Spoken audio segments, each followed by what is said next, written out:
get yourself some cheap sunglasses. Oh yeah! Oh yeah! Oh yeah! Good morning, YouTube. We're gonna start off today. I'm just gonna show you some of our classic cars. This is a collection of classic cars we have here. This one here is mine. I'm also going to show you a couple other ones, and of course, this one here is my brother's. I'll get to that in a minute. He'll probably be real happy I'm showing it to you, but that's fine. And it'll probably get all the views, because, you know, Camaro stuff. But this is my 1966 Plymouth Fury 2. This is a Silver Spring special car. That is the paint code. So the beautiful silver color with the chrome trim and all that fancy, nice looking stuff. It's a pretty base model car. Of course, it's just a 4-door, but you know, I love this car. I paid $800 for it back in 2011 when I was in high school, and I've had it a long time. And it's just great. I love to get them out and use them. Of course, you know, some people take them to shows and they're trailer cleaned, you know. No, I just don't do that with this thing. I'll take it and I'll punch it on the road, drive it 2-3 hours, wherever it needs to go to the show. It's reliable enough. I trust it. I've done a fair amount of work to it as well. Of course, it's got the 318 wide block engine in it, so the Poly 318. This was the last year they were made, 1966. They were started, I think, sometime in the 50s, and then they ended in 66. And then after 66, they went to the LA 318, which was still a 318, but it was a narrower, small block engine. Of course, the Poly 318 has bigger heads on it, so it makes a little more torque than, you know, a regular LA 318 does, but they're a good motor. You can do some work to them, and you can soup them up, and you can turn them into big block power if you really know what you're doing, which I didn't on this one. It's pretty much bone stock.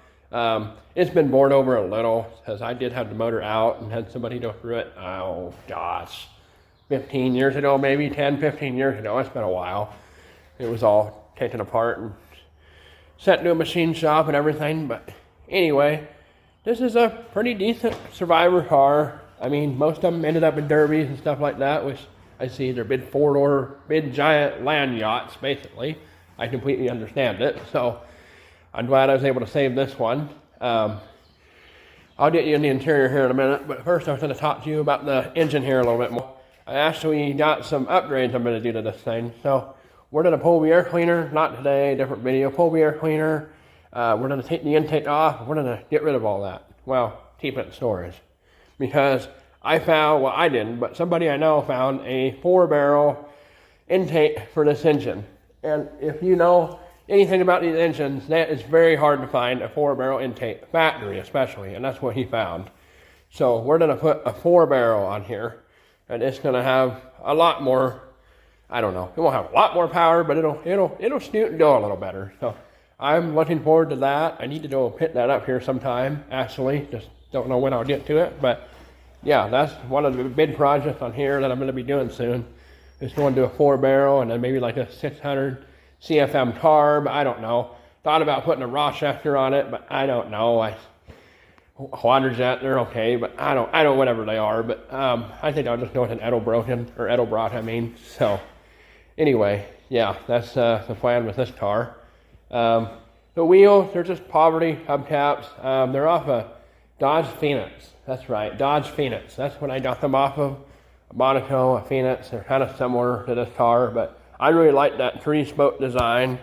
I kind of thought that was neat, so I put those on, and I've had them on here ever since. I love them. Interior is nothing to brag about. It's pretty rough.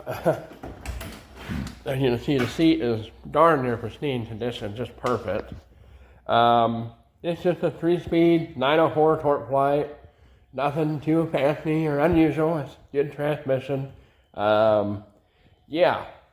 Anyway, that is all I have on the old land yacht Plymouth, aka the boat, good old Mopar C body. Anyway, here I will show you.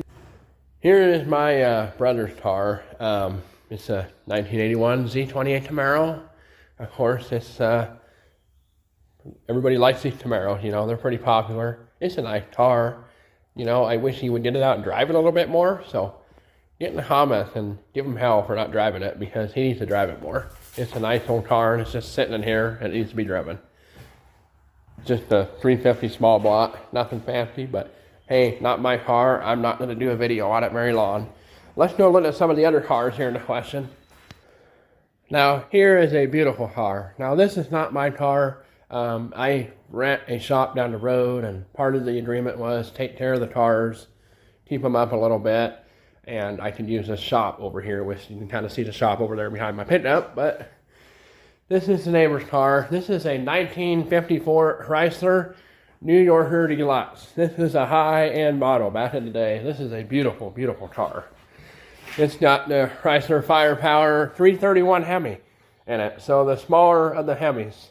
Of course, they had the 331, I think there's a 360 something, and then the 392 Hemi, and then of course the 426, the iconic 426. But this is just an early version of the Hemi. This is just the 331, smallest one they offered back then. But for a four-door passenger car, and he did a 331 Hemi, this was quite a rid back in the day. Yep, it's not bad at all. She runs decent. We'll do a little bit of storytelling time here.